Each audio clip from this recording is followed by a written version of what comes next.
আমরা মনে করি আমাদের যে ছাত্র নাগরিকদের অভ্যুত্থান তাকে নস্যাৎ করার জন্যই পরিকল্পিতভাবে এই ধরনের ঘটনা হচ্ছে।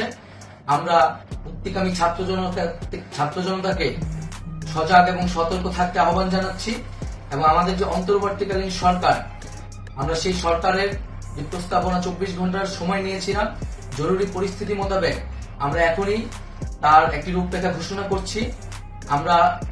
আমরা সিদ্ধান্ত নিয়েছি যে সর্বজন গ্রহণযোগ্য আন্তর্জাতিক খ্যাতিসম্পন্ন নোবেল পুরস্কার বিজয়ী ডক্টর মোহাম্মদ ইউনূসকে প্রধান উপদেষ্টা করে অন্তর্বর্তীকালীন সরকার গঠন করা হবে এবং ডক্টর মোহাম্মদ ইউনূসের সাথেও আমাদের কথা হয়েছে।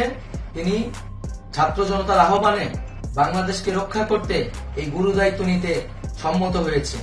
এই মুহূর্তের বড় খবর, জেলবন্দি বেগম খালেদা জিয়াকে মুক্তির নির্দেশ দেওয়া হয়েছে। বেগম খালেদা জিয়াকে মুক্তির নির্দেশ দিয়েছেন বাংলাদেশের প্রেসিডেন্ট। বিএনপি নেত্রী বেগম খালেদা জিয়া নীতিসহ একাধিক অভিযোগে গ্রেফতার হয়েছিলেন খালেদা জিয়া। সে খালেদা জিয়াকে মুক্তির নির্দেশ দেওয়া হয়েছে বাংলাদেশের প্রেসিডেন্টের তরফে।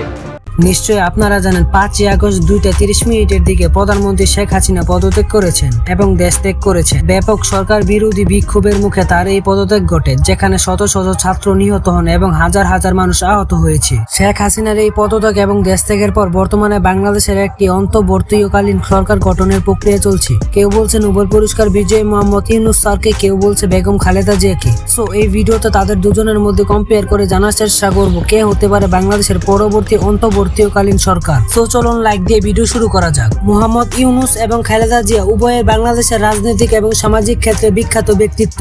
মোহাম্মদ ইউনূস একজন প্রখ্যাত অর্থনীতিবিদ এবং গ্রামীণ ব্যাংকের প্রতিষ্ঠাতা, যিনি সমাজ উন্নয়ন এবং দরিদ্র বিমোচনের তার কাজের জন্য পরিচিত। খালেদা জিয়া বাংলাদেশের জাতীয়তাবাদী পার্টির বিএনপির চেয়ারপারসন এবং প্রাক্তন প্রধানমন্ত্রী। তবে বাংলাদেশে প্রধানমন্ত্রী হওয়ার জন্য রাজনীতিতে সক্রিয় অংশগ্রহণ এবং একটি রাজনৈতিক দলের সুনির্দিষ্ট সমর্থন প্রয়োজন। খালেদা জিয়া এরই মধ্যে 2বার প্রধানমন্ত্রী হিসেবে দায়িত্ব পালন করেছেন এবং তার দল বিএনপি বাংলাদেশের অন্যতম প্রধান রাজনৈতিক দল। সুতরাং ভবিষ্যতে নির্বাচনে জয়ী হলে তিনি আবার প্রধানমন্ত্রী হতে পারেন। অন্যদিকে মোহাম্মদ ইউনূস সরাসরি রাজনীতিতে সক্রিয় নন এবং কোনো রাজনৈতিক দলের সাথে সরাসরি যুক্ত নন। যদিও তিনি একজন সম্মানিত ব্যক্তিত্ব এবং তার সামাজিক উন্নয়নমূলক কাজের জন্য বিশ্বজুড়ে পরিচিত, তবুও প্রধানমন্ত্রীর পদে অধিষ্ঠিত হওয়ার জন্য প্রয়োজনীয় রাজনৈতিক ভিত্তি এবং দলীয় সমর্থন তার নেই। যদিও প্রশ্নের বিষয় হলো বাংলাদেশের সরকার কে হতে পারে, তাহলে তা নির্ভর করে নির্বাচনের ফলাফল এবং রাজনৈতিক প্রক্রিয়ার উপর। মোহাম্মদ ইউনূসের রাজনৈতিক ভূমিকা খুব সীমিত, আর খালেদা জিয়ার রাজনৈতিক একটি বৃহৎ অংশ।